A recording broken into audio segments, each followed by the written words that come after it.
Hello and welcome to the world of Pokemon. My name is Professor Zack.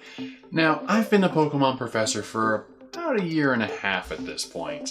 So I thought for this week I would share with you kind of 5 questions that I get asked a lot as a Pokemon professor. Now, these first 2 questions are, let me put it this way, it's like when you work in retail and you're checking out a customer, you're trying to scan their item, but the barcode's just not scanning, you're trying and trying, and then the customer is like, huh, it's not scanning, guess it must be free.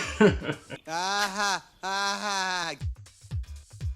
it may have been cute the first time you heard it, and maybe this is the first time you heard it today, but it gets old really fast. So these first 2 questions are kind of like that.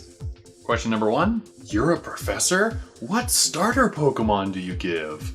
Like that retail scenario, the first time you hear it, it's kind of fun, it's cute, but by the 10th, 15th, 20th time, it loses its charm. But for the record, if I were a Pokemon professor that gave away starter Pokemon, I would probably have the options I would give new trainers be Cyndaquil, Froakie, and of course, Bulbasaur, because...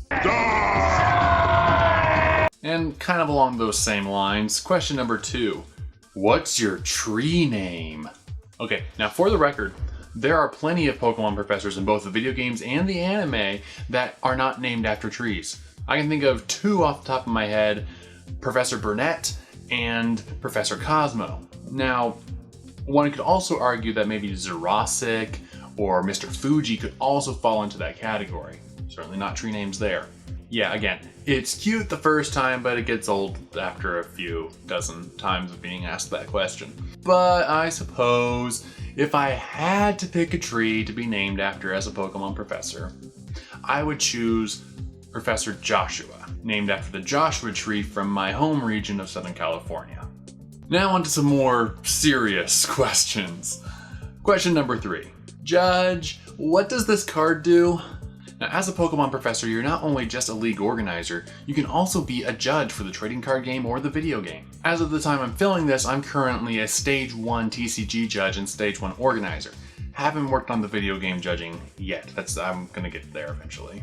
So of course, when I'm judging a tournament or even just overseeing regular league play, people have questions for how certain abilities work, with the order of how effects of attacks come into play and stuff like that. Most of the time I can answer that no problem, but there are occasionally going to be times when even the professor might be a little stumped. Well, that's where we turn to the Compendium. The Compendium is a resource that's been put together over many years by a team of professors and judges who have consulted with the Pokemon Company to come up with official rulings for some of these more oddball scenarios. And as new cards come out, things are always changing in how cards interact with each other. So the Compendium is a great resource to be able to keep up to date on some of those less frequently encountered situations. So in the description below this video is a link to the Compendium for you to check out if you're a competitive player or if you just have a question about a particular card. I definitely recommend looking at that. Question number 4, how do I build a deck? One of the joys I have as a professor is being able to help new and younger players improve their game and learn how to build decks that are a bit more effective than just cobbling together all of the random cards they've gotten in their collection. Now, I do plan on doing a video in the future of basic deck building tips, but for the sake of this video, the main thing, especially for any younger players watching, don't be afraid to put more trainer cards in your deck.